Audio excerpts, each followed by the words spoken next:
the South Mugirango MP said. He said at the moment when there's a lot of discussions about abductions, he hopes that the incoming police oversight, independent policing oversight authority will step up, because it's actually their job to deal with the issue of abductions, and the complaints on abductions should actually be directed at them. Or if there is challenge, if it is presumed that it is the police, and also if it is presumed that the police were in illegal killings. So that is, so he was just saying it in that jest. Yeah. He didn't accuse. Yeah, he wanted just to be on record, Honorable Speaker. Yes, but he did not accuse. Police officers are professionals. They don't object or abduct. Abductions are done by the criminals, and it's the duty of police officers to pursue. And of course, if there are rogues, a few officers that are unprofessional and unethical, it is the role of our power to step in and do what is expected of them.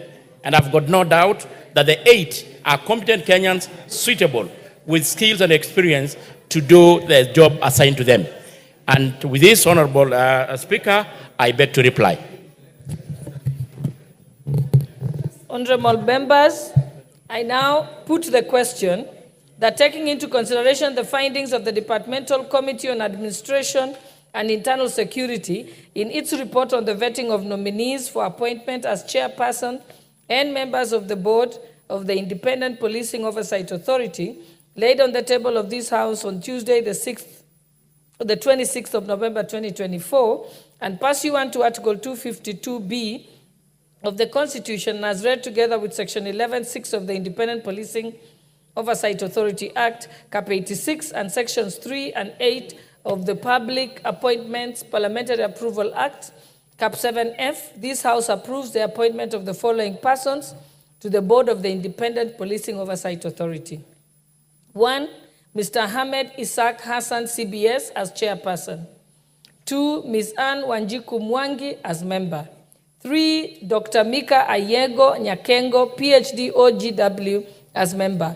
4, Mr. Boniface Kipkemoi Samati, as member. 5, Dr. Annette Mudalo Mbogo, as member.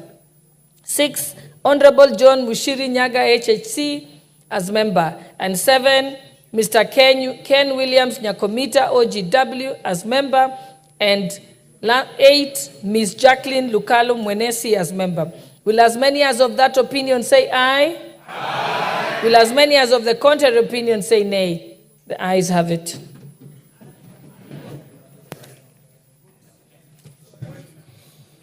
Order number 15, special motion, consideration of nominees for appointment to the National Gender and Equality Commission.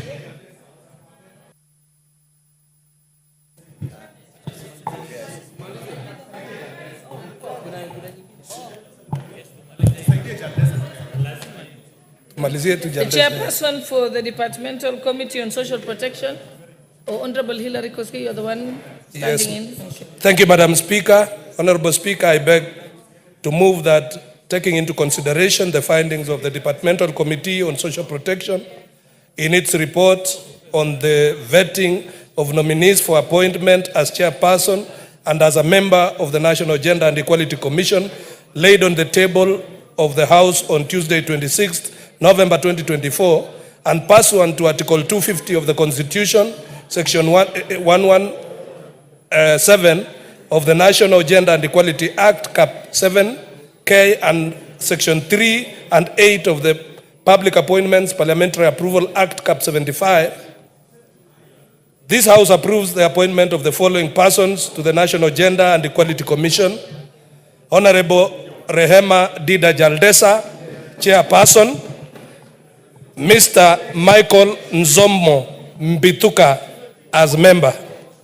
Honorable Speaker, pursuant to Article 250 of the Constitution, as read with Section 11 of the National Gender and Equality Commission Act, His Excellency the President notify the National Assembly of the nomination of the Honorable Rehema Dida Jaldesa and Mr. Michael Nzommo Mbituka for appointment as chairperson and member of the Gender and Equality Commission, respectively. Madam Speaker, in compliance with Article 118B of the Commission and Section 4 of the Public Appointments Parliamentary Approval Act, the committee placed advertisement on the media on Thursday, 14th November 2024, informing members of the public of the nomination, date and time, and place of the approval hearing. The committee invited the public to submit memoranda by way of written submissions, and the committee had not received any memorandum from the public contesting the appointment of the nominees' suitability. Honorable Speaker,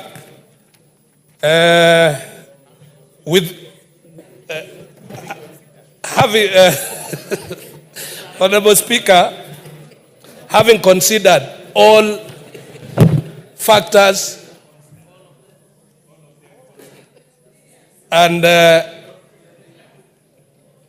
having gone through the approval hearing and gotten records from the independent arms, EACC, KRA, and all the other bodies, the committee found that the two members, the Honorable Dida Jaldesa, Rehema Dida Jaldesa, and the Honorable Mbithuka are suitable for this appointment, Madam Speaker.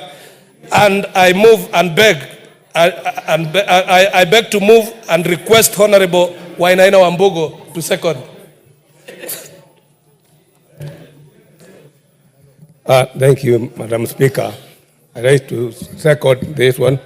Madam Speaker, I was there in that meeting and we vetted those two members and they were very qualified to do that on gender and equality commission. Thank you. I second.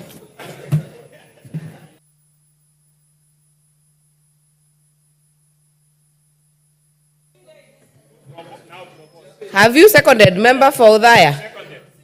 I second. Okay, honorable members. Honorable members. Order, Honorable Osoro. Honorable members, I therefore propose that taking into consideration the findings of the Departmental Committee on Social Protection in its report of the vetting of nominees for the appointment of chairperson and a member of the National Gender and Equality Commission, laid on the table of the House on Tuesday, 26 November 2024, and pursuant to Article 230 of the Constitution, Section 11(7) of the National Gender and Equality Act, Cap 7K, and Sections 3 and 8 of the Public Appointments Parliamentary Approval Act, Cap 7F, this House approves the appointment of the following persons to the Gender and Equality Commission. 1, Honorable Rehema Dida Jaldesa, Chairperson, and 2, Mr. Michael Nzomo Mbithuka, Member.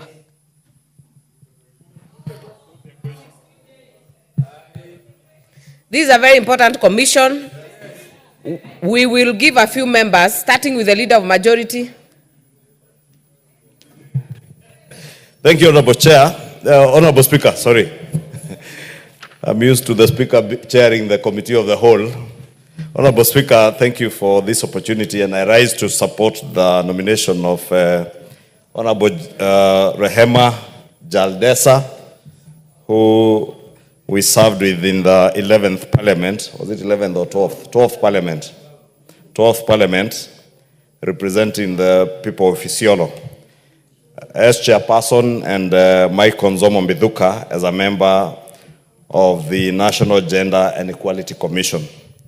Honorable Speaker, in this day and age of what has been christened as femicide, but literally what is just plain and simple murder of young women and our women in the country, this commission has its work cut out. But in the past, Honorable Speaker, this commission, together with the National Cohesion and Integration Commission, have done absolutely nothing in advancing the work that they were charged to do. And Honorable Speaker, I am saying this because this GEC Commission and NCIC, of all commissions that were instituted by the new constitution or that came into being under the 2010 constitution, these two commissions have been the most useless and lackluster of commissions, constitutional commissions. I say that because now this commission is getting new leadership.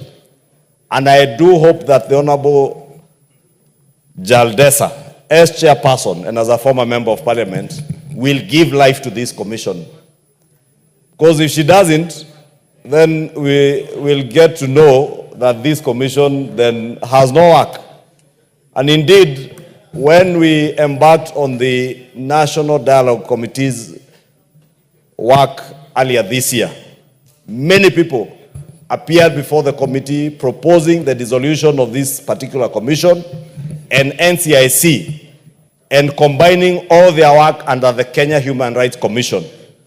And probably with time, Honorable Speaker, and I am saying this as a challenge to the new leadership of this commission, to up their game.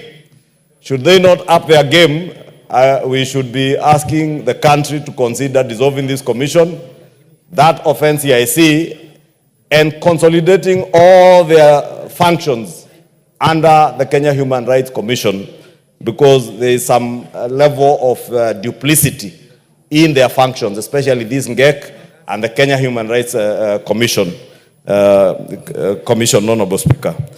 But I rise to support and challenge these new members, these new commissioners, to up their game, make this commission serve the purpose that it was intended to serve under the 2010 Constitution. Failure to which, Honorable Speaker, I would say we have served them notice, and the Kenyan people had served them notice under NADCO. If you go through the NADCO report, you'll see many people are concerned about the duplicity of the work done by NCIC, the National Gender and Equality Commission, and the Commission of Kenya Human Rights Commission. Therefore, I support with those reservations that I have recorded, Honorable Speaker. Thank you.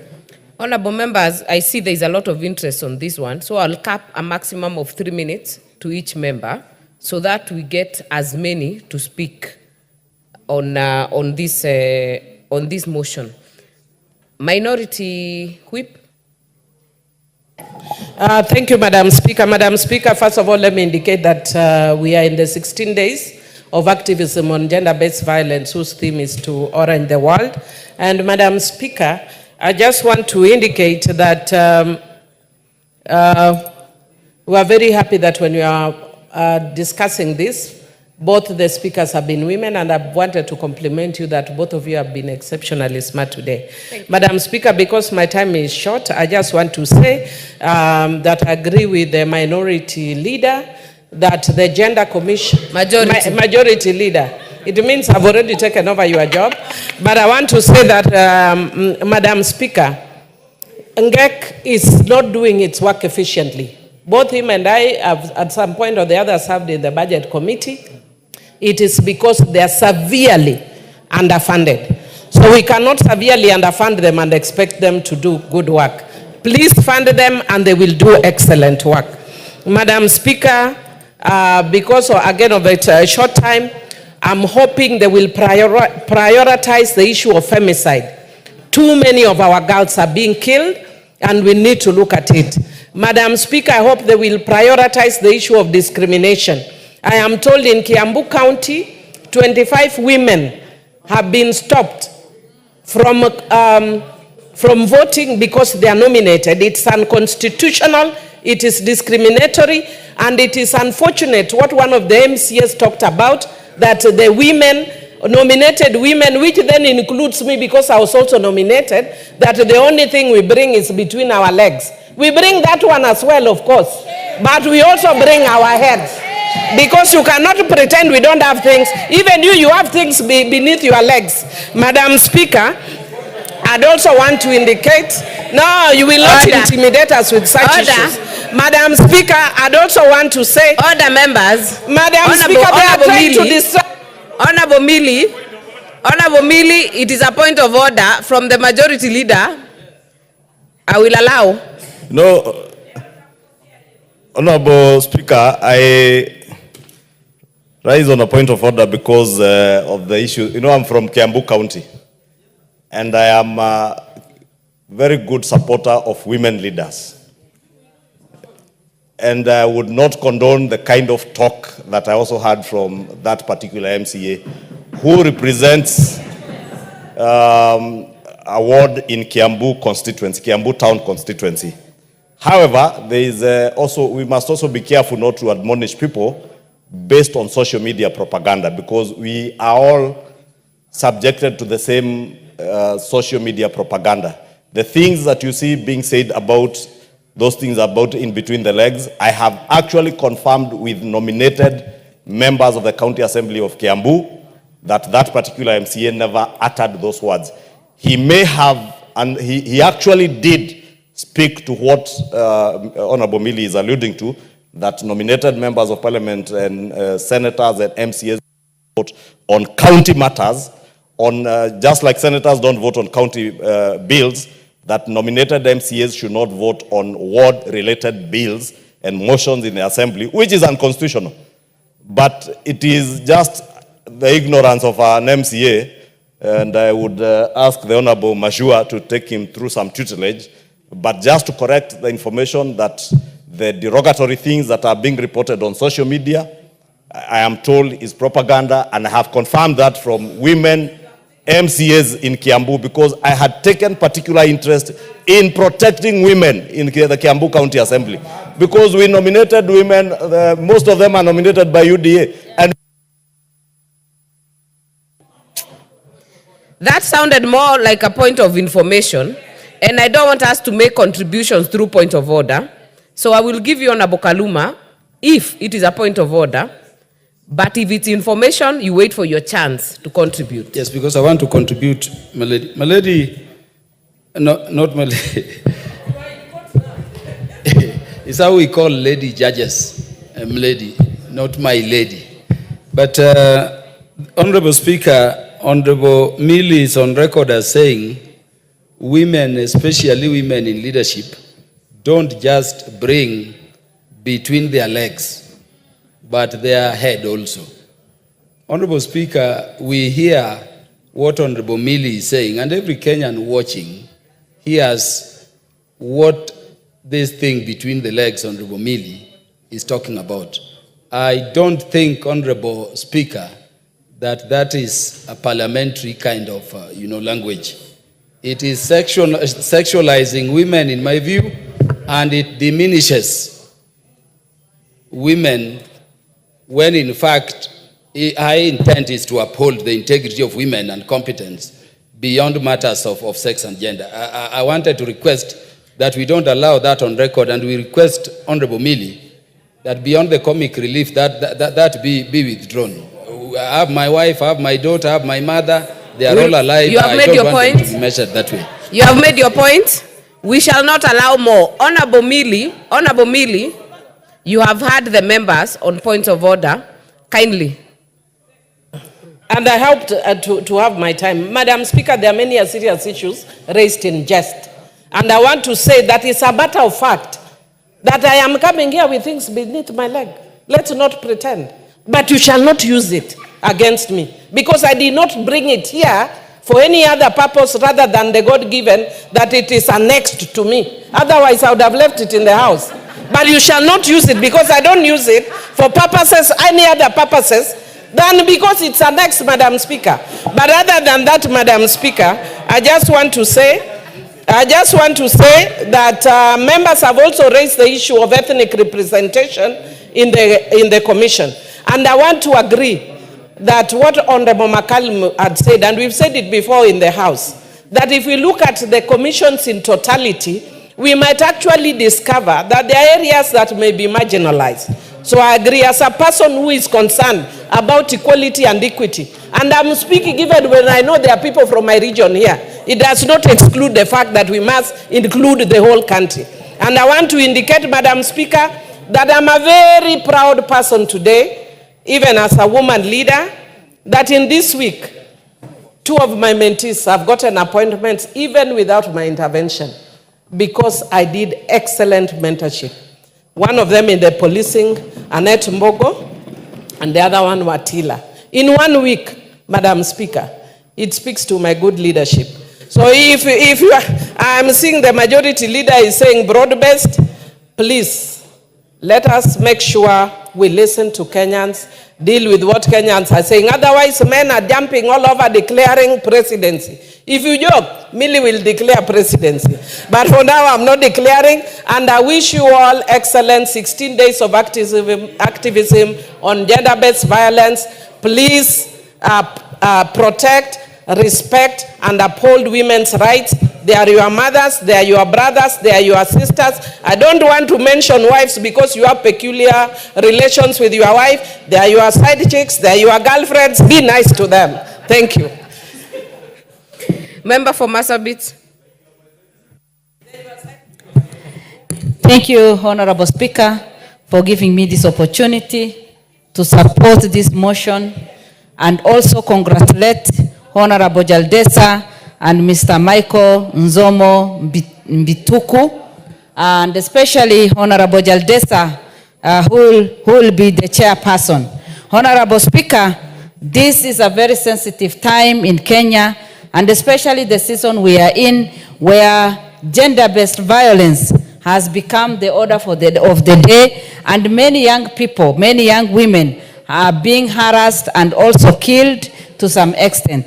Honorable Speaker, I have a lot of faith in Honorable Rehema Jaldesa, who is a well-known leader, a woman, a mother, who is so passionate on anything to do with female leaders and also women in the country. And I know very well that with the zeal she has, she will transform this particular commission. Mine is just to say that for any funding that they need to get, for them to be relevant, for them to be effective, for them to bring down the injustices that we see that women go through, for her to be effective enough, we must allocate enough funds so that they can be able to do what they are supposed to do. Honorable Speaker, it would be unfair for me to sit or to conclude without mentioning this issue of people working or talking against women leaders. Everywhere you go, there are even men leaders who criticize women just because they are women, and they keep on saying she's a woman. We are proud women in Kenya, and we are proud leaders. We thank God for people like our majority leader who always stand and support women. And even for those coward men who the only thing they can talk about is our gender, I tell them, let us face the elections, let us face the campaign time, but do not use that against us, because we are created as women and we are very proud women leaders. Thank you, and I support.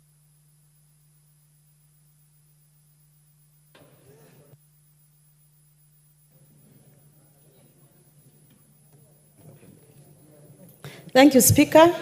Speaker, I also rise to first to congratulate our former colleague, Rehema Jaldesa. And Madam Speaker, Rehema Jaldesa happens to be my neighbor because I neighbor Isiolo County. And I met Jaldesa way back before we came to this house. And Jaldesa has been a true reflection of a human rights defender and a defender of the gender. And Madam Speaker, I have no doubt in my mind that Jaldesa is going to bring new energy, having experience working with other partners, non-governmental organizations, that she can even fundraise to make this commission work. But again, Madam Speaker, as a government, we cannot always be looking for funds from donors. It is incumbent on us to support this commission so that we debate from what the majority leader said, that this commission is useless. I'm sure this commission is not a useless commission. They have made some strides, albeit how small they are, but you are sure Jaldesa and other colleagues are going to bring changes in this commission. Having said that, Madam Speaker, I also want to speak about the gender-based violence. We have witnessed the femicides. Last week, Madam Speaker, a young girl was slashed like cabbage in Nanyuki by a boyfriend. And Madam Speaker, it is a high time we speak to ourselves, we speak to our children, and even the religious organization should come out clean and speak about this thing. It must end. Our girls must be protected. Madam Speaker, we are all leaders, and I'm proud because you seated there and overseeing the debate in this house. Madam Speaker, you were once nominated. I was nominated. I want to remind everybody who cares to listen, the former president was a nominated member. So this idea of insulting women and bad-mouthing women when they are nominated must stop. And I want to urge our president to continue nominating women. And one day, these nominated women, including 1 million Odhiambo, will descend to presidency, God willing. Thank you. Yes. One day. Soon.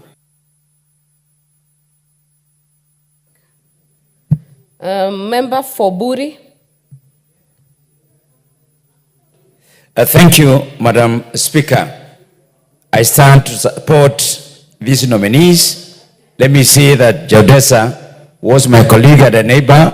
My constituency board as Isiolo is someone that I know very well. We share the committee of transport together, and on occasionally, even on social functions for our two counties, Jaldesa has always been there.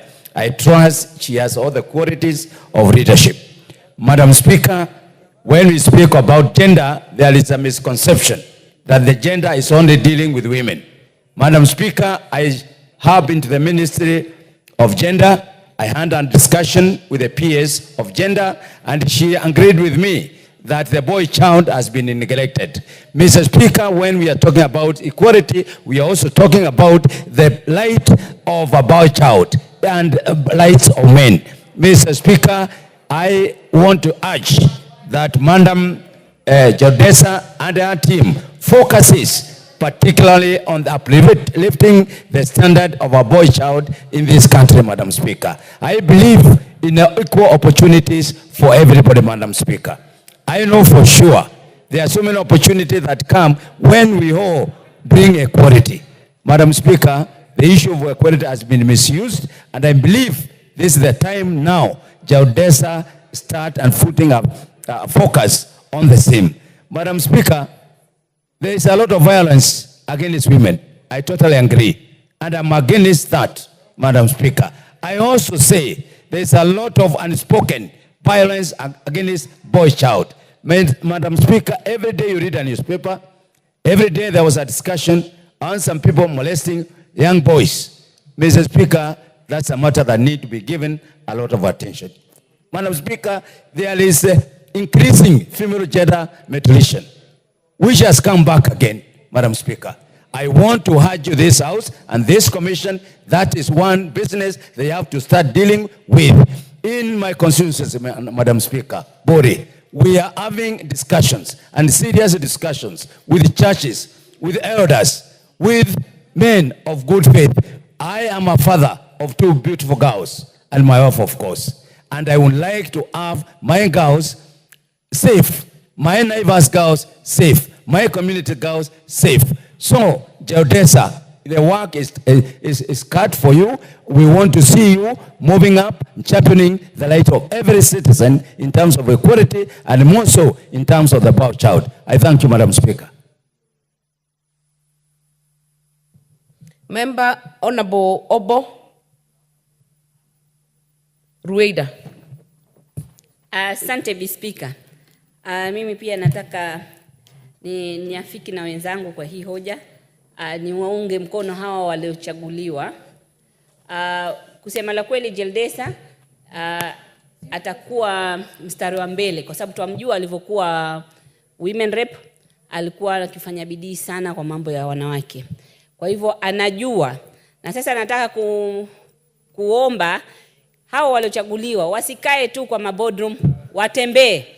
Watuonyeshe katika hii commission watahakikisha wanawake wamechaguliwa zaidi. Kama ni governors wachaguliwe wanawake zaidi, kwa kuingia kwao hapa wafanye bidii wanawake wachaguliwe zaidi, wafanye bidii wachaguliwe MP zaidi, wafanye bidii wachaguliwe MCAs zaidi.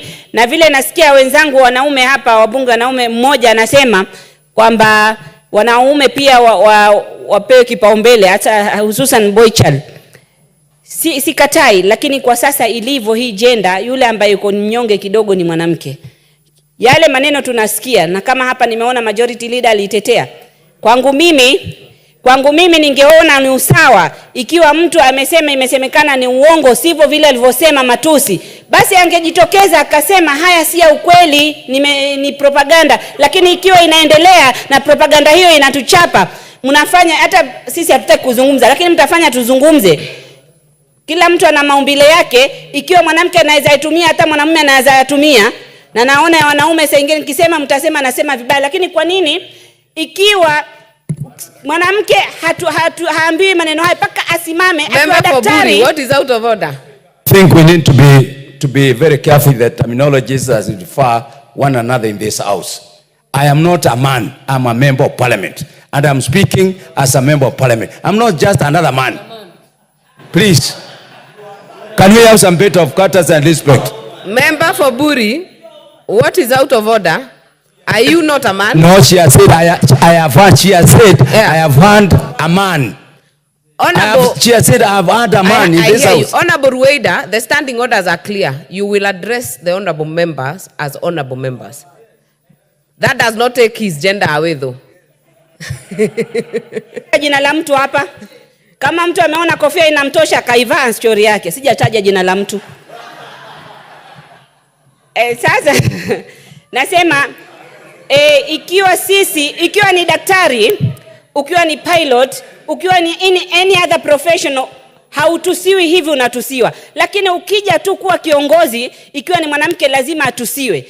Na sisi tunasikia uchungu, sisi pia ni wazazi, sisi ni wake za watu. Ikiwa mtu kila kisimama ni kututusi tu, si haki. Nafikiri hapa tabidi tutafute tushirikiane, tutengeze sheria, mtu akifanya hivyo aekwe ndani. Asante.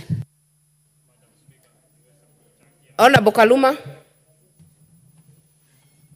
I thank you, Speaker. Speaker, let me join members in signifying my approval for the Honorable Rehema Dida Jaldesa to be the chairperson of the National Gender and Equality Commission, and Mr. Michael Nzomo Minthuka to be an additional member to that important commission.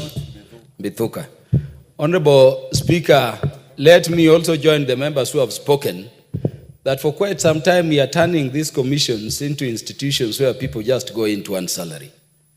The previous National Gender and Equality Commission was so lackluster at a time it needed to be the loudest institution or office on matters of gender. And this commission and the previous one's, Honorable Speaker, has been operating as if gender means woman and it ends there. Let me tell you, Honorable Speaker, we are bringing up our daughters, but we risk a situation where they will lack somebody they can go into at equal terms and on equal measure in marriage. And so I want to request these new members as they join that they think of gender to mean both male and female, both boys and girls, so that we don't forget any. In fact, you've seen very many poems in which boys are asking, what did we do? And it's a very serious thing. So I'm not saying we reduce our focus on the girl child, but let us also think of the boy child, because we need both of them. Honorable Speaker, the Commission has been faced with a situation of femicide.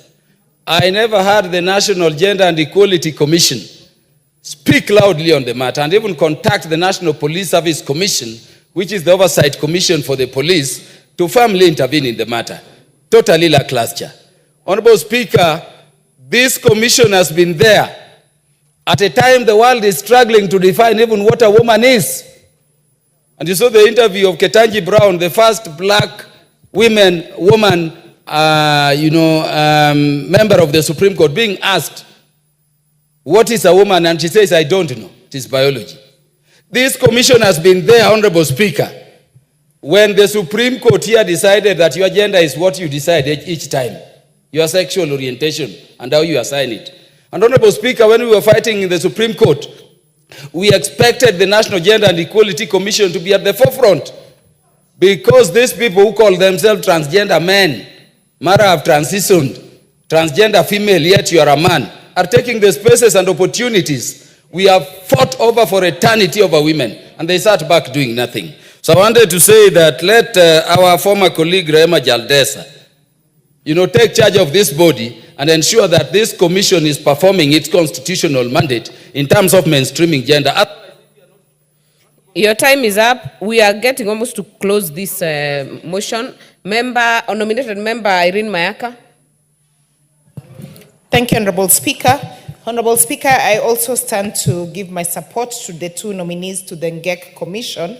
And Honorable Speaker, even as I do that, I'd just like to point out a few things. Number one is that even when we say that gender does not speak to only women, that it also speaks to men, but we also agree that the women are the ones who suffer the most. The reason I'm saying this is even as we observe the 16 days against gender-based violence, which again, we have an additional gender-based violence added onto it, the technology-based gender-based violence, where we are having a lot of women facing cyberbullying because of their gender besides femicide.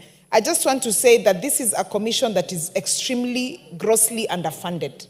And one of the things, Honorable Speaker, that we probably need to do in this House is that most of the budgeting that we do for all the votes we budget for, we probably need to anchor gender under it so that we make sure some of these commissions are able to actually do their work.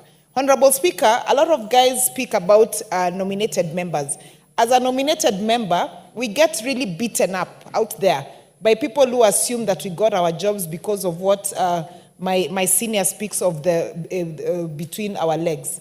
And Honorable Speaker, some of us have done pretty well in our spaces because we have people like yourself, the Honorable Millie, the Honorable Sarah, the Honorable Naomi, who have gone before us and done an extremely good job, because these opportunities that we get are essentially to allow us to get a platform for us to be able to grow our political career.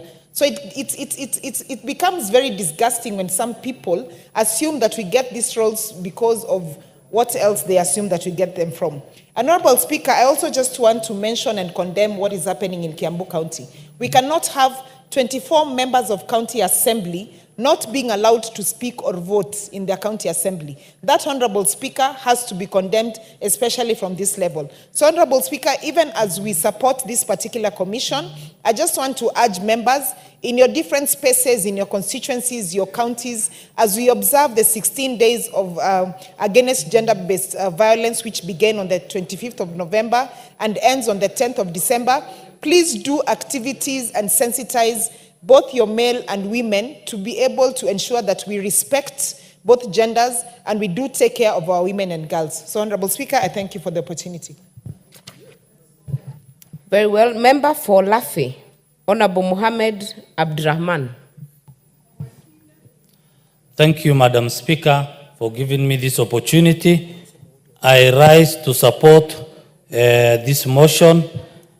And I want to take this opportunity to thank His Excellency, the President, for nominating Honorable Rehema Dida Jaldesa as the chairperson and Mr. Michael Nzomo Mbiduka as a member. Madam Speaker, I want to agree our members who have contributed before me. We all know who Rehema is and the passion she has for gender. Madam Speaker, it is in record that Honorable Jaldesa, when she was a member of parliament representing Isiolo County, she raised the issues of gender in this house, and we know she has further raised more awareness and advocated for gender equality. So, Madam Speaker, I have no doubt in my mind that Rehema will change this commission, and we will support her and together with her members. And I want to agree with our majority leader that it is the time they should up to their game. And if Rehema and her members will not perform, I don't know who will change this commission, And with those few remarks, I say thank you, Madam Speaker, for giving me this opportunity, and I support. Put the question. Professor Guyo Jaldesa.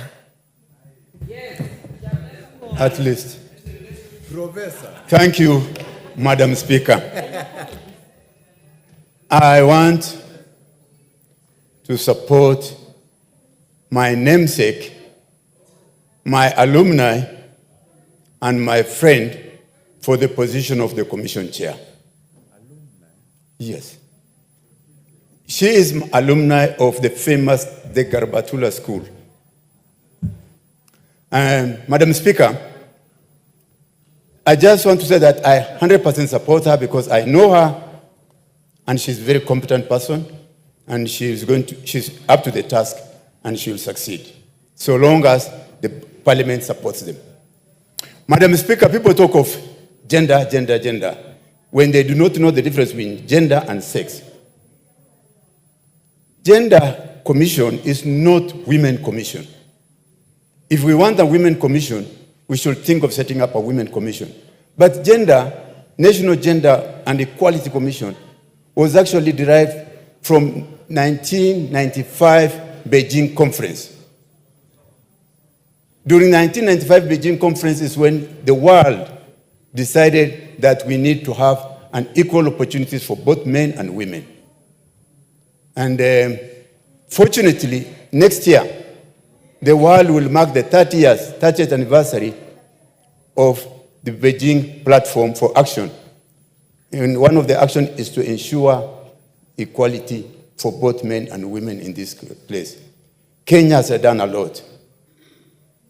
Kenya has actually made a lot of progress, not the two-third gender in Parliament, but go to many universities today.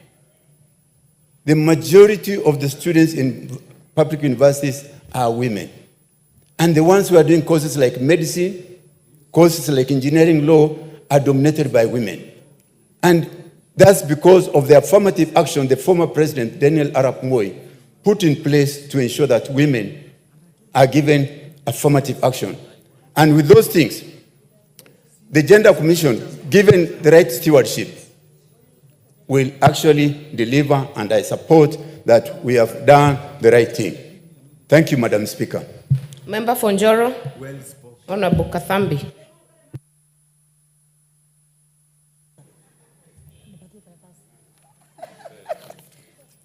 Thank you very much, Madam Speaker, for giving me this time for me to do contribution in relation with the consideration of nominees for the appointment of the National Gender and Equality Commission. Madam Speaker, the first person I want to congratulate is Madam Rehema Dida Jaldesa. This is a lady of integrity.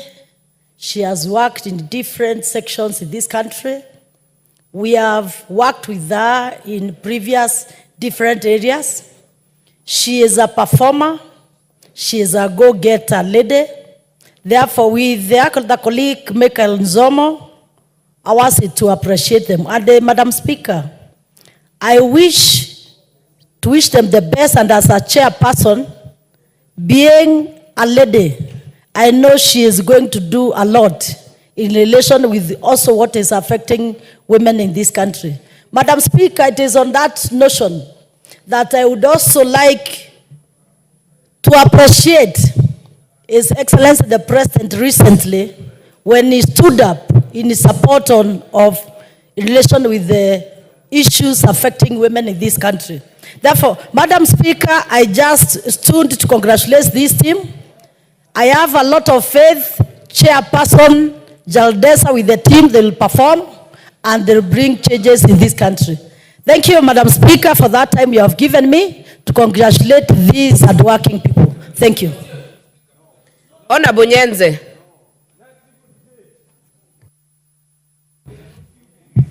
Thank you, Madam Speaker, for giving me this time to make my contribution to the nominees to these commissions. I want to talk about the National Gender and Equality Commission and congratulate the two nominees the chair, Jandesa, and also the member, Mike Onzomo Bidoka. I actually happened to have met them during the interview, and they are very qualified. They are very qualified members, nominees, and I would wish them and congratulate them and wish them all the best. As it has been said, the National Gender and Equality Commission in Kenya, which was established to promote gender equality, faces some challenges. And one of the challenges is limited resources. Actually, NGEC often operates within inadequate financial support and also human resources. They usually have very few staff, and also they are really given very few funds. So because of the limited resources, that's why they don't deliver that well. So it's my hope that this time round, they will be given enough resources so that they can actually deliver. There are so many issues which they are supposed to deliver to. There is the Ruto'S gender rule, which has never been achieved. There is also the boy child, which is actually a problem. And according to me, the femicide, according to me, could even be contributed by the fact that we are not really empowering the boy child, and they feel left behind. And because of that feeling that the girl child has really been empowered, there is that feeling of inadequacy when they meet the girl child. And in so doing, we have increased femicide. But I would say that if we gave GEC enough resources, then they would actually be able to deliver. I would single out Michael Nzomo Bidoka, who is an albino and is very qualified. He's worked in different organizations and he's delivered very well. He's also very good at resource mobilization, which is required in such a commission. And I'm sure he's going to deliver. So, Madam Speaker, I support the two as I congratulate them. Thank you. Honorable Member for Kisii, Honorable Doris. Thank you, Madam Speaker. I also rise to support the appointment, more especially on the gender part. Reason, Madam Speaker, I don't know why when we talk of gender... Did you say gender part? The Gender Commission. Yeah. Sorry. Gender Commission. Gender Commission. Yeah, it's because you've been talking of the body parts and everything. Madam Speaker, it's high time. It's high time, Madam Speaker, we learned of our body parts, all of them, so that when they speak of one, we don't say that someone is losing integrity. We have the eye, we have the head, we have the mouth, we have the chest. There is nothing that is, when we talk of any part, there is nothing that is out of, someone will tell you that you don't have integrity. If you go to the hospital, Kenya, we have a problem of explaining our problems because you want to remain subservient to the traditions. You are diarrheaing, you want to say, I feel the stomach is running. You don't want to speak what is hurting you. What is your problem? The male, you go to the hospital. You want to hide, I feel a scratch. You don't want to say where you are scratching because of culture. Come on, every body part is essential. It is not bad to mention its name. Now when women we say anything about our body parts, you definitely think we are disabled. We are not. So let us treat each and every department. We should not even be glorified that women have been given this. Provided you are a leader, you deserve a position. Which order are you talking about, Honorable Kaluma? Honorable Doris, you are out of order totally. It is the speaker to determine what the point of... Honorable Kaluma, what is out of order? Honorable Speaker, you know, we just dealt with the motion in which we passed members of the Commission on Administrative Justice. And one of the people we have passed is Madam Dorothy Jemator Chemangeji. And she's calling me, asking why women leaders are talking too much about body parts. And it is making her feel outside there that because we never said something about her competence, and this is a lady who was my mentee, a lady I worked with, she's asking, could it be that we are letting people think we never debated them because of their body parts? Would I request, Honorable Speaker, that as I confirm on record, Dorothy Mator Chemangej, Charles Orindadulo was my partner. They were passed not because of their body parts, but their confidence. And we stopped that reference to body parts, Honorable Speaker. It is not parliamentary. You don't take us to the previous motion, but you have made your point. Honorable Doris. I had not finished my 3 minutes. You still have some time. Yeah. Thank you, Madam Speaker. You know, sometimes there is confusion. You have something that you want to pass and someone interrupts with something that does not connect with what you are discussing. Gender is key. And nothing is out of order, Madam Speaker, when we speak about things that are pragmatic. So I want to say the nomination is timely when even we don't have a gender CS, Madam Speaker. So I support the appointment and I wish them the best as they do their work. Thank you, Madam Speaker. Member for Endebess.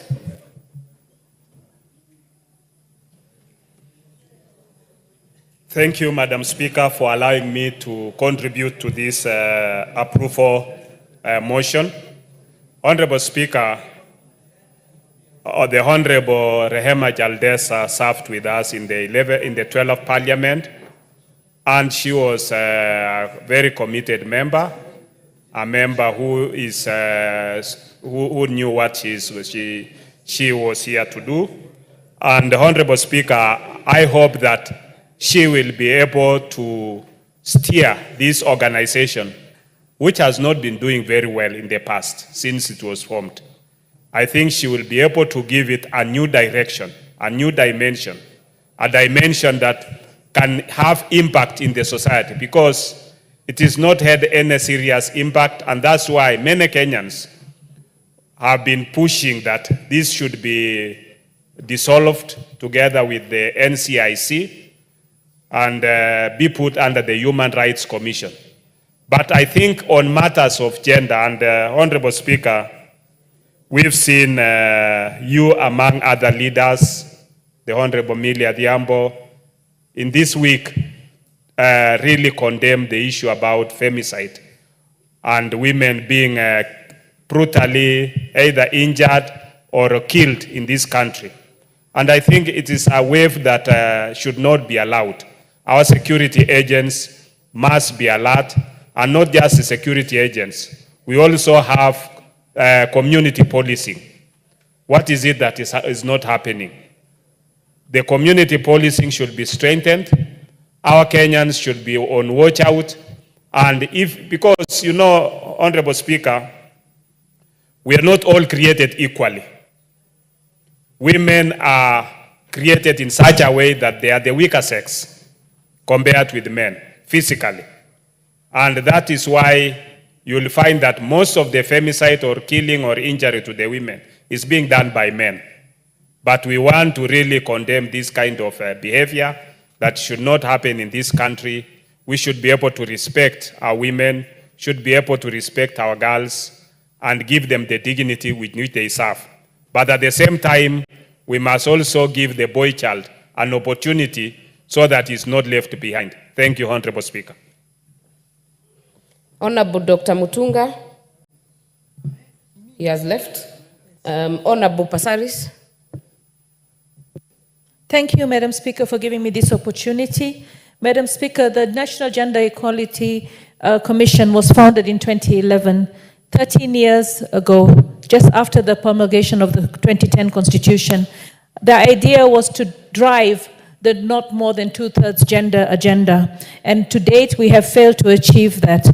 It was also to promote equality and freedoms from all forms of discrimination, especially for special interest groups, women, youth, and persons with disability, children, elderly, minorities, and marginalized. I had the pleasure of serving with Honorable Rehema Jaldeza in the 12th Parliament. I also had the pleasure of traveling with her to Isiolo. I have known her beyond parliamentary, the term we served together as parliamentarians. Honorable Jaldeza, in her county, was known as the Lioness. She was the epitome of strength. She was also she had the ability, having lost her husband through a plane crash and becoming a widow at a very young age and left with 5 children, she had the ability to understand what it takes to be a leader, what it takes to be a woman in a society where women are not actually empowered. She was able to actually get the command also from the male gender in terms of her leadership skills, her ability to make decisions for her people, her ability to stand being a woman and also being a woman of strength. So I believe that the Commission is going to have a very good chair. The Commission is going to be able to do the work it does. But we also have to note that as long as we don't fund the Commission, we will not be able to get it to do its work. As we celebrate, as we mark the 16 days of activism against gender-based violence, we need the Commission to actually come out and help us achieve what we need to achieve in terms of ending gender-based violence across the board from all genders. The Commission is not just about women, it's about all genders. It's about ending discrimination. And this week we're going to mark 20 years of the NCPWD in Kenya. We also have to recognize that the persons living with disability also are in that bracket of the Commission that needs to be empowered. I wish Jaldeza and all the commissioners well in their term, and we hope that we will see more and we will be able to attain the not more than 2/3 of one gender across the board. Thank you, Madam Speaker. Honorable Ikiara.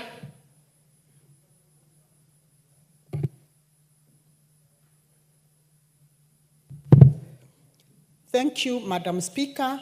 Madam Speaker, I also wish to support the nomination of Honorable Rehema Dida Jaldeza as the chair of Gender and Equality Commission, and at the same time support a member, Michael Nzomo Biduka.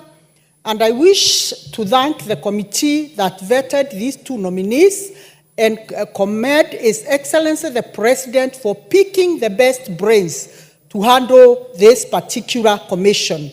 Honorable Speaker, I'll briefly say, as we talk about femicide, I want to challenge ourselves, Honorable Speaker, because this has happened. It's a crisis that has arisen, and we really don't know. And unless, Madam Speaker, we unearth the real reason why young men are so bitter with women, we may never strike a balance. We may never get an answer. So, Honorable Speaker, as we talk about gender, let us critically scrutinize and know what has gone wrong with our society. Because as women, we are the same mothers to boys and girls. We are the same people who bring these children up.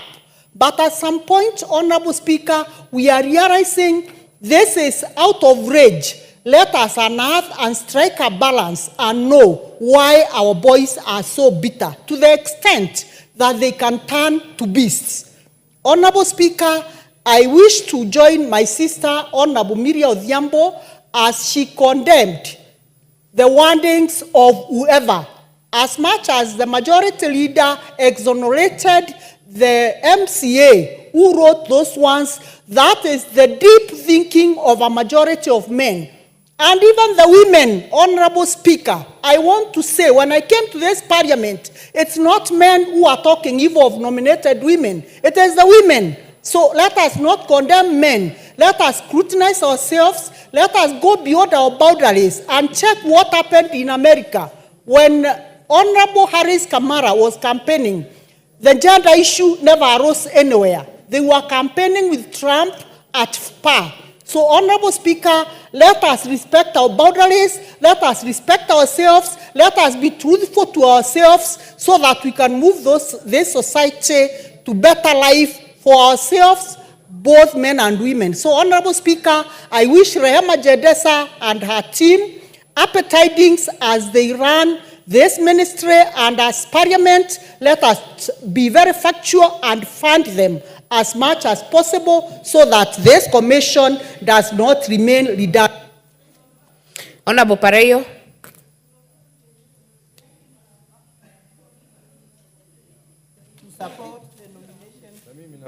Speak to the microphone, Honorable Agnes.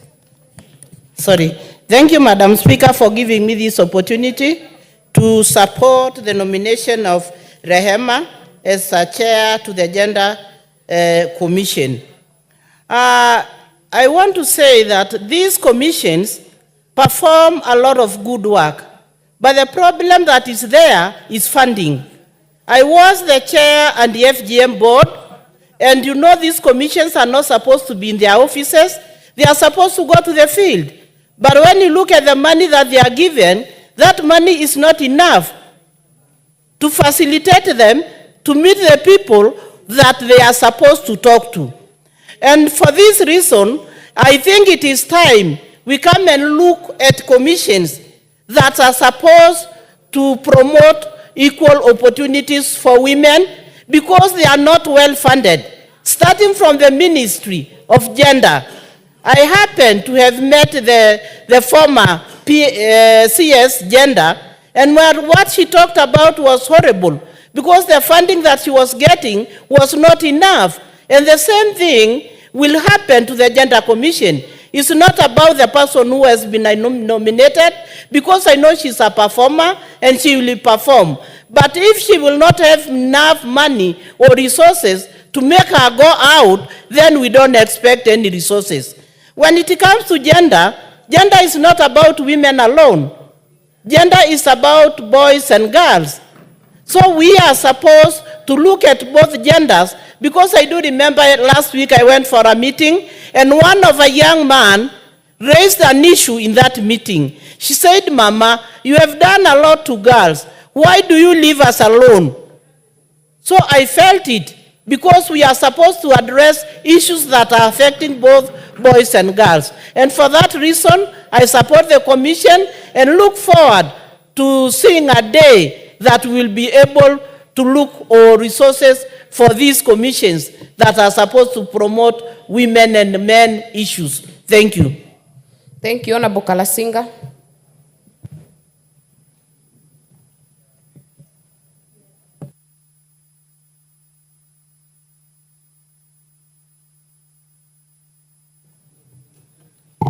Thank you very much, Madam Speaker. Madam Speaker, I rise on the onset to oppose this appointment. I oppose this appointment, Madam Speaker, with serious facts also that should be listened to. When we talk of gender, Madam Speaker, I'm not opposing because they are women. I'm opposing because, Madam Speaker, in all parts of this country we have women. We have women, Madam Speaker, in Kitale, we have women in Bungoma, and we have women in Busia, Madam Speaker.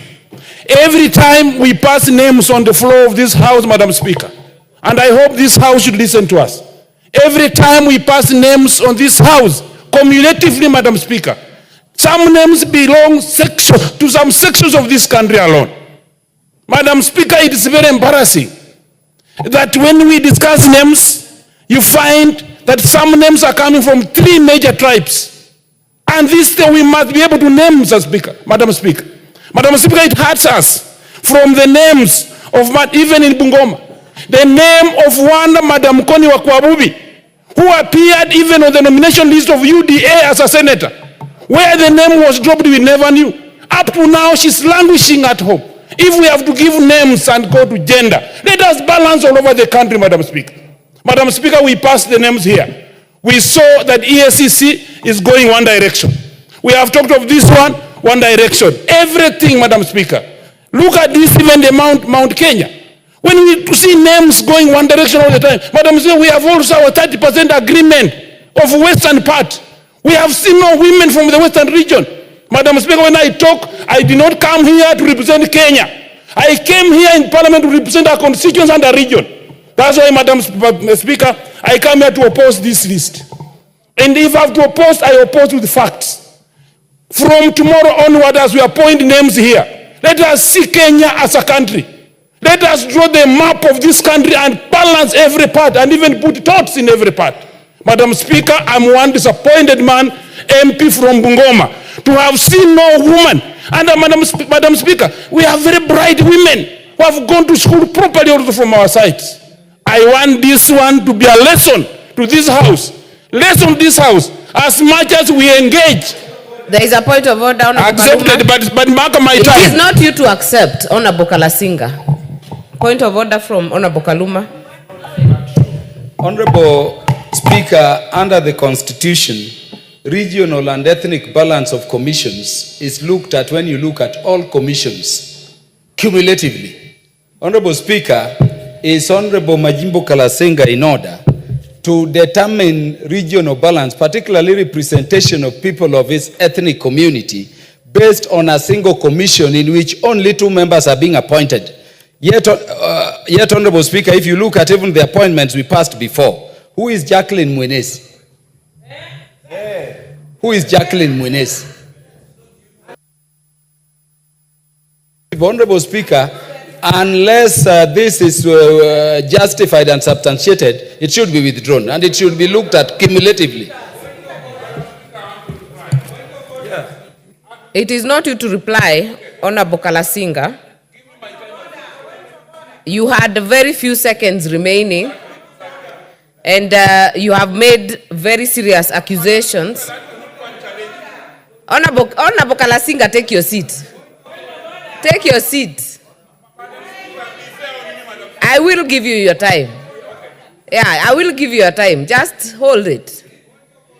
There is already a point of order that has already been raised by Honorable Kaluma. What I will ask Honorable Kalasinga to do, statement of fact, because you said you are going to table facts, then it will be, as has been said by Honorable Kaluma, not just on 2 names, because 2 names cannot represent 47 counties. It will have to be factual, and you will owe that responsibility to the House.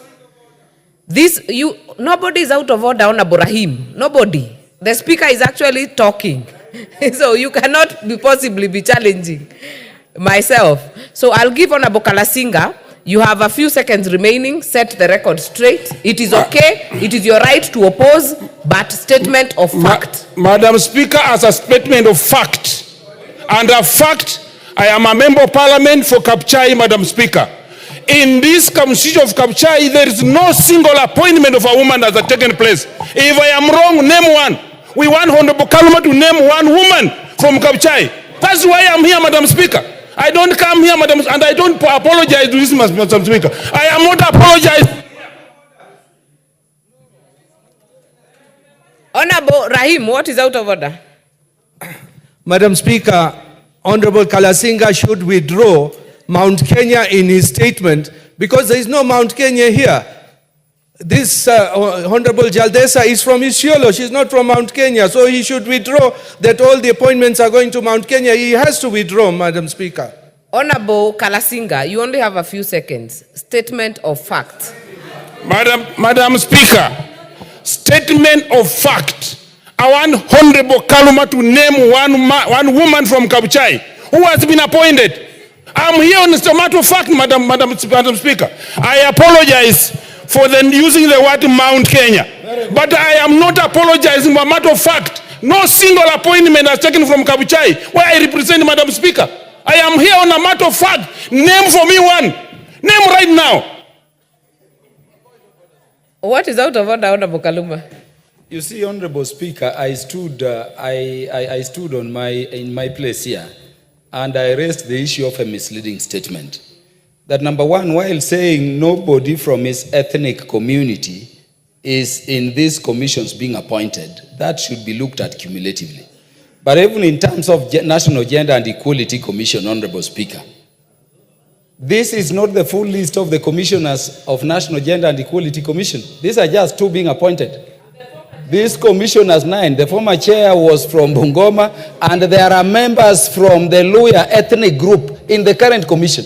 So if he didn't know that, let him apologize. But I was also emphasizing, Honorable Speaker, so that we don't mislead the public that some regions are being excluded.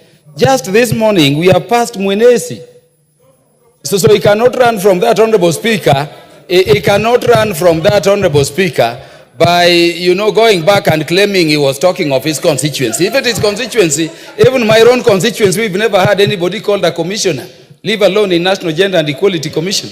So he has to withdraw or speak in alignment with the Constitution. Yes. Honorable Member for Kabuchai, if you are here earlier, the previous speakers had already spoken to this already. If you were listening to motion number 13, we had 8 appointees. They cannot all come from every constituency. 290 it is not possible. So I know what you're trying to do, but kindly do not mislead the House in terms of saying these 2 should come from Kabuchai. It is not possible. But I would want us to make progress. I'll give you 30 seconds, Honorable Member, Honorable Kalasinga, because your time is up. Honorable Speaker, to guide the House properly. Honorable not Speaker, mislead the House. I want to agree with you, Honorable Speaker, but now cumulatively, Madam Speaker, all the commissions and appointments on this floor that has happened, no one has come from Kabuchai. I stand my fact, Madam Speaker, and I'm not withdrawing. Honorable Kalasinga, we have only done 3 appointments today. So it cannot be all cumulative. That would be a misleading statement. Unless you come with the data that all commissions and all that have been passed by this House, no one is from Kabuchai, then you will withdraw that statement. If not, you will bring the statement tomorrow. Honorable Member for Kabuchai. There is nothing out of order. Member for Kabuchai. Madam Speaker, this is a honorable House, and this honorable House must tell me what to bring here. If what I'm saying is wrong, can this House prove to me, Madam Speaker, that we have one opponent from my constituency? I'm not going to apologize, Madam Speaker. I will face the consequences, but the consequences I will carry them on my back because of my people who elected me, Madam Speaker. We have no appointment. Even we are now, this issue of broad-based government, Madam Speaker, is what is hurting us. We want to come to the truth. This broad-based government, Madam Speaker, is eating our 30%. Honorable We must know this one, what is Madam out of Speaker. order?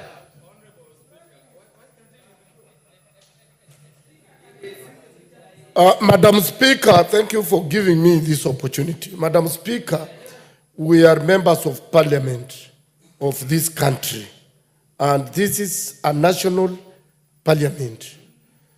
Madam Speaker, people are not appointed because they are coming from specific constituencies or villages. People are appointed because they are Kenyans and they qualify and regionally.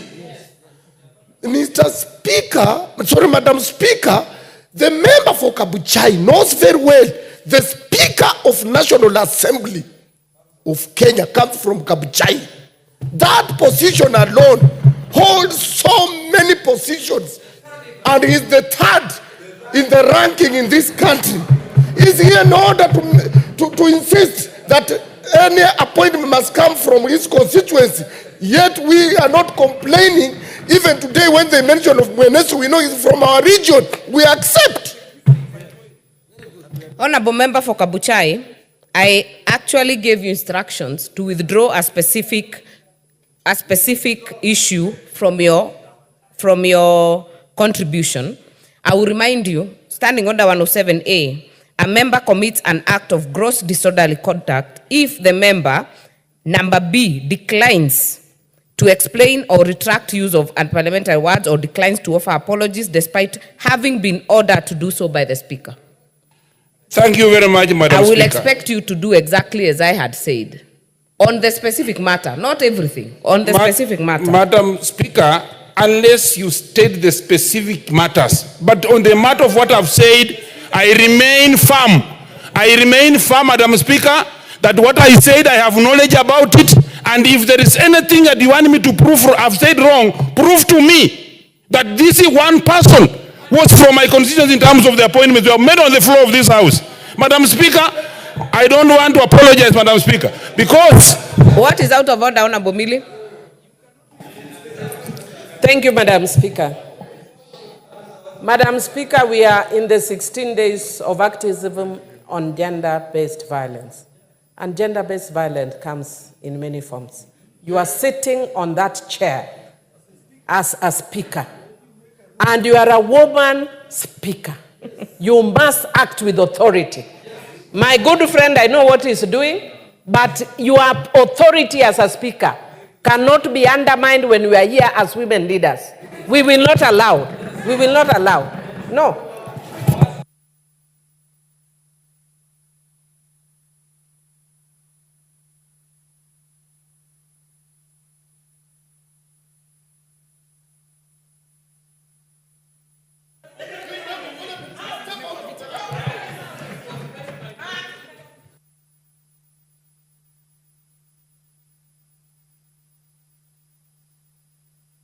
Honorable members, I know there are people, I know Honorable Member for Kabuchai is really hoping I throw him out so that he can look like a hero in Kabuchai.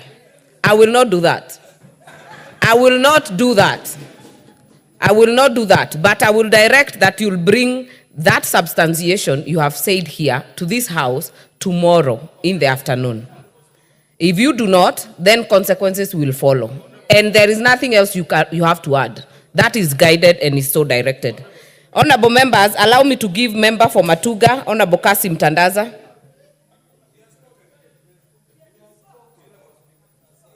Honorable Kasim has not talked on this issue.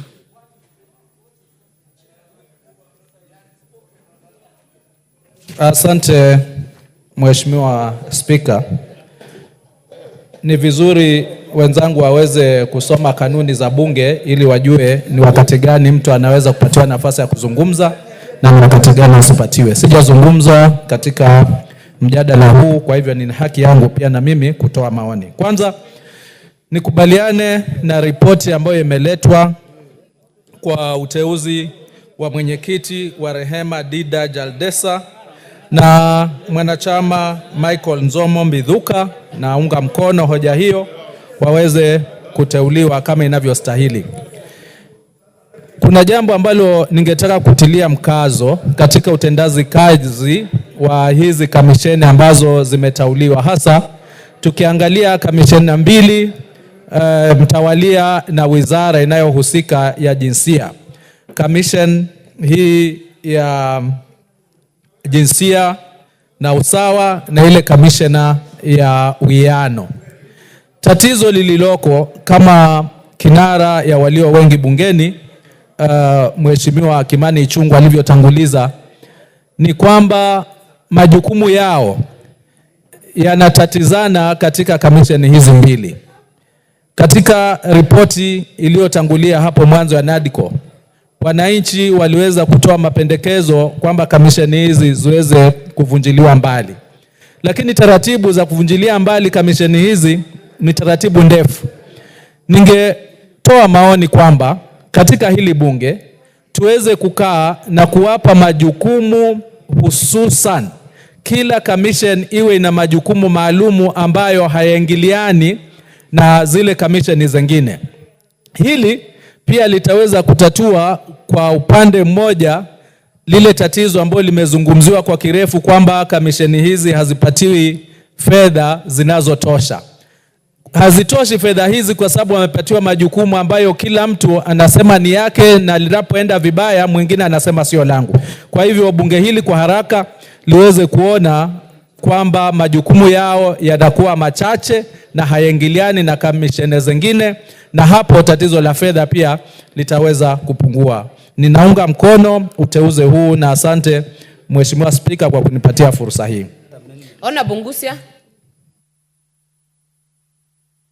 Thank you, Madam Speaker, for this opportunity also to add my voice on this matter.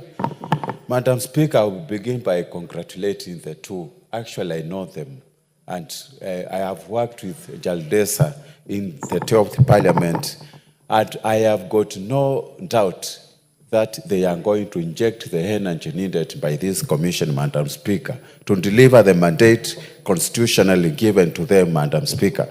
Madam Speaker, I will just begin by saying that this commission is coming at a time when we are discussing issues of femicide and needs to be taken by everybody seriously, Madam Speaker.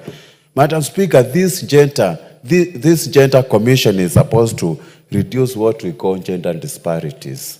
And this gender doesn't mean that you forget the issues of men, Madam Speaker. Madam Speaker, the other issue that needs to be fully canvassed by this commission is inclusion of people with disability, children, youth, and also the elderly people, Madam Speaker. We need to remind them on focusing on that issue. The other issue is marginalized groups in terms of national development must be considered by this commission, Madam Speaker. Madam Speaker, I am lucky to be serving in in the Committee of Constitutional Implementation Oversight. And one of the chair appeared in our committee. And let us not bash this commission. It has not really been popularized to Kenyans. Most of the Kenyans are not aware whether this commission exists. We need to fund them. We need to fund them. We need to fund them, and I repeat, Madam Speaker. And if at all they are going to get that publicity needed by them. What is out of order, Honorable Rahim? Thank you, Madam Speaker. Madam Speaker, in as much as I support Honorable Jaldesa for the chairperson, is the Honorable CNN in order to say people do not know the Gender Commission in Kenya? Is he in order to say that? But I support Honorable Jaldesa as the chairperson for this commission. I think Honorable Rahim, what Honorable Ngusia said is that it's not very popularized to Kenyans, which is a fair statement. Continue, Honorable Ngusia. Yes, Madam Speaker, I think you have to add me more minutes. No, your time is still just a few seconds remaining. Yes, I just said majority of our people don't know whether the role this commission actually play in our important country. And that is why they need to come out, even in the media, so that they can... Honorable Atandi.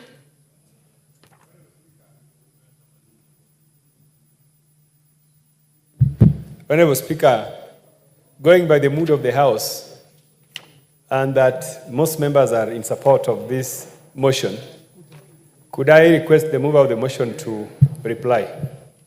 Thank you. Honorable members, I will therefore put the question that the mover be called to reply. As many as are of that opinion say aye. Aye. As many as are of a contrary opinion say nay. The ayes have it. Mover. Thank you, Madam Speaker. And let me begin by congratulating you for allowing a lot of members of parliament to contribute on these appointments, and to thank members, beginning with the high-ranking members of the majority leader of this House, the Honorable Millie Odhiambo, and all the members who have contributed. And it has come out, Madam Speaker, that the only problem that this commission has is gross underfunding. And as we appoint these two, Madam Speaker, and as we begin the budget-making process, I implore on this House to be conscious about the gender-based violence currently happening in our country, and to fund this commission to meet the expectation of the members of the public and the people of Kenya. Madam Speaker, there is no doubt the capabilities of the two nominees have been spoken into by all members of parliament positively, and Madam Speaker, I am not in doubt that with proper funding, the leadership of the Honorable Rehema Jaldesa and the Honorable Michael, Madam Speaker, will bring new energy to this commission. With those very few remarks, Madam Speaker, I beg to reply. Very well. We will defer the putting of the question on this particular motion, and we'll go to the next order. Order number 16, Committee of the Whole House.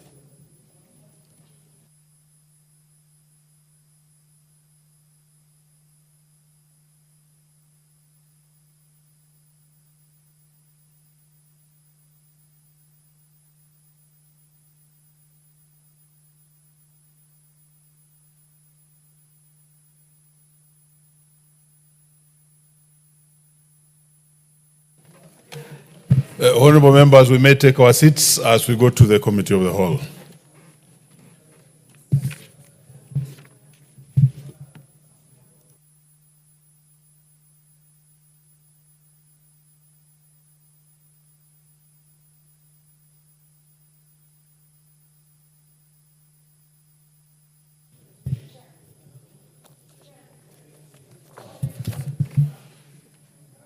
Honorable members, I hope the chair of the Agriculture Committee is in the House. Chair, yes, you're there. Members, we shall be dealing with the committal of Clause 8 and Clause 79 of the coffee bill. And I think we are ready to proceed. Clause 8.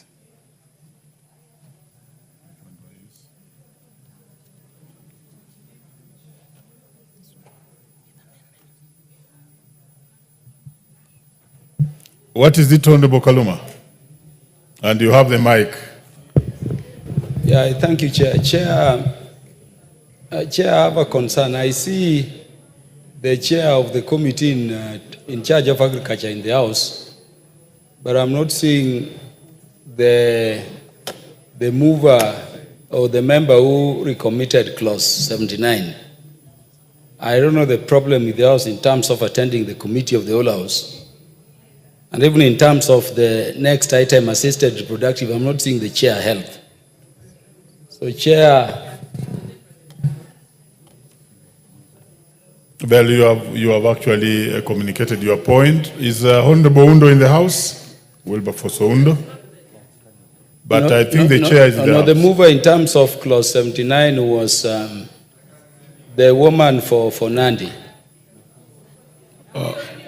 And I'm concerned, Honorable Chair, that, particularly clause 79 was a very serious clause, which required bigger numbers than what I'm seeing here. Honorable Kaluma, what are you saying? You are speaking to Kenyans and the House. I'm saying, Chair, that the House has difficulties under Standing Order 35 to proceed with the business.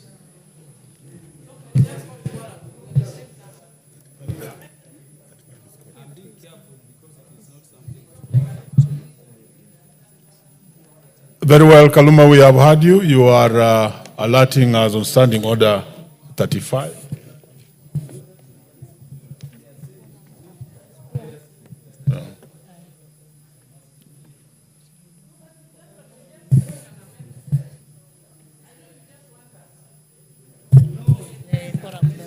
Very well. Order, honorable members, honorable member and chair for agriculture. A member has risen from his place, and whenever a member rises on Standing Order 35, it is as exact as it is. Let me call upon the Sergeant at Arms to ring the quorum bell for 10 minutes. I've already instructed, and therefore the Sergeant at Arms proceed and ring the quorum bell.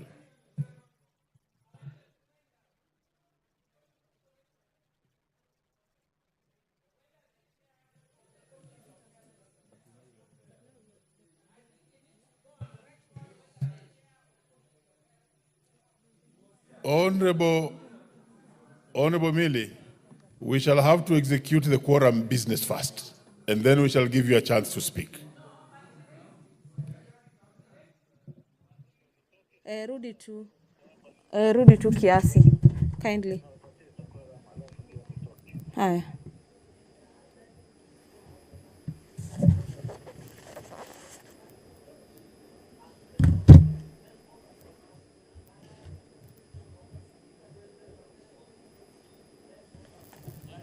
Ngoja nifungue order paper. Yes. Very well.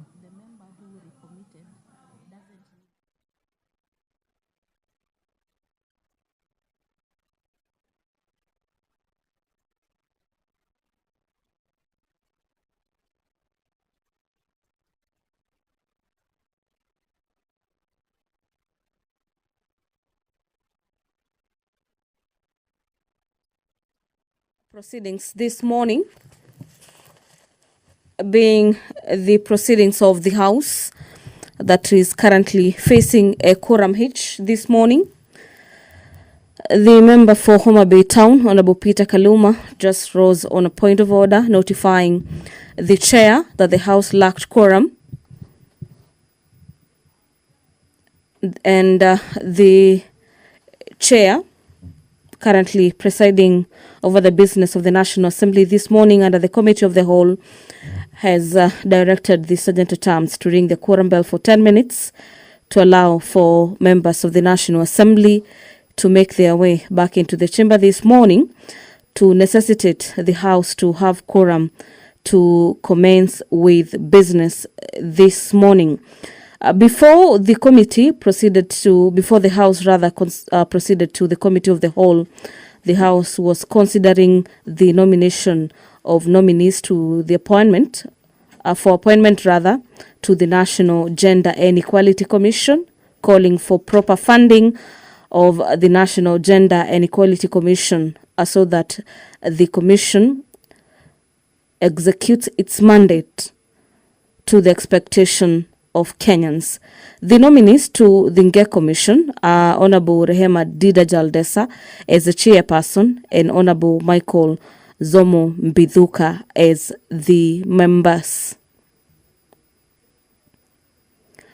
The debate on that special motion for the consideration of nominees for the appointment to the National Gender and Equality Commission has already been concluded upon, but the question to be put for the members to approve the two nominees nominated by the President to serve under the Gender Commission will be put later, probably later in the day. And away from that, allow me to take you through the agenda for consideration by the House under the Committee of the Whole that is currently in place at the National Assembly.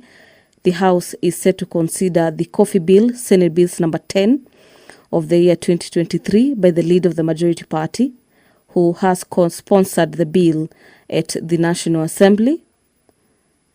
The other bill for consideration under the Committee of the Whole is the Assisted Reproductive Technology Bill, National Assembly Bills number 61 of the year 2022 by Honorable Millie Mabona.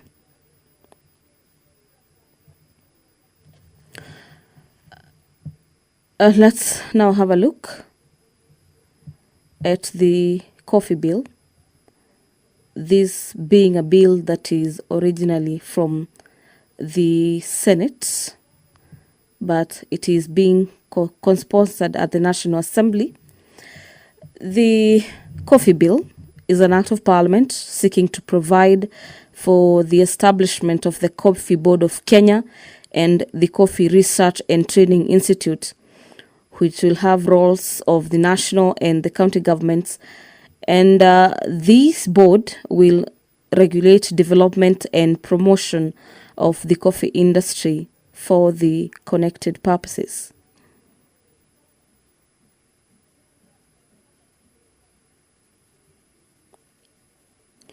The coffee bill is a bill seeking to streamline the coffee sector, ensure that there is regularization of coffee prices, to ensure that the farmer is not taken advantage of by the middlemen, and to ensure that by and large the farmer gets quality output for the quality investment that they made.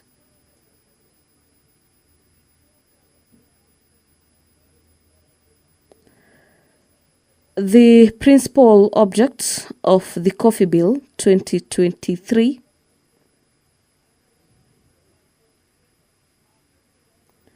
is to, among others,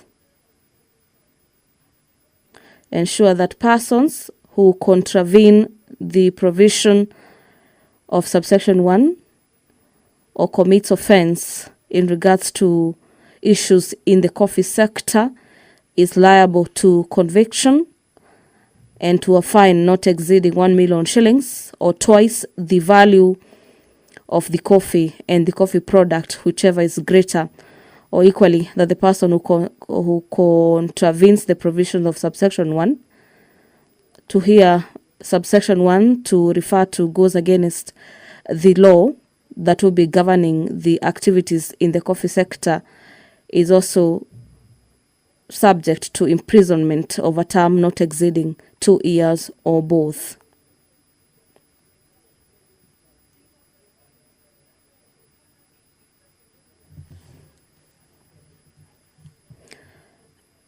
The Coffee Bill 2023 also provides that the coffee and all coffee shall be stored in warehouses licensed by the respective county governments.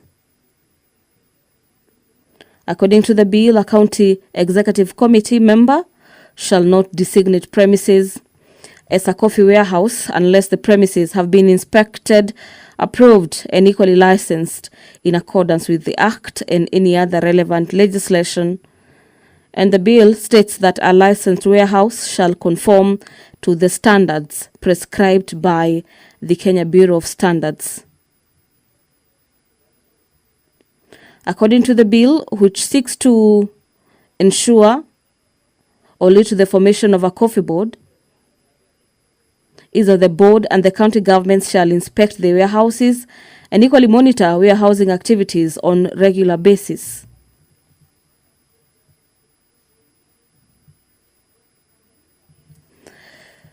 The Coffee Bill 2023 also states that a coffee miller who bulks a coffee shall avail information in the prescribed form to an exchange and direct settlement, a system which shall be a provider of proportions of bulked coffees for the purposes of processing payments.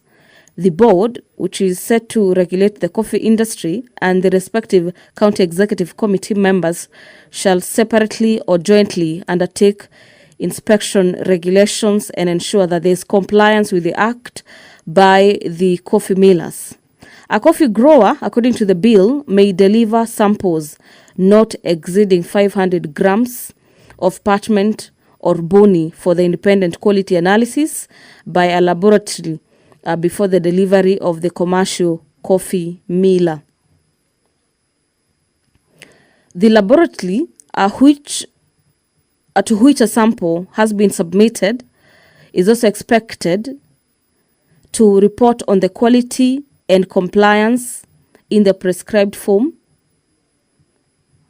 And the bill further states that a coffee miller shall remit 250 gram samples of each grade of an out-turn to the board for quality analysis and matters assessment, and this is in conformity with the coffee standards.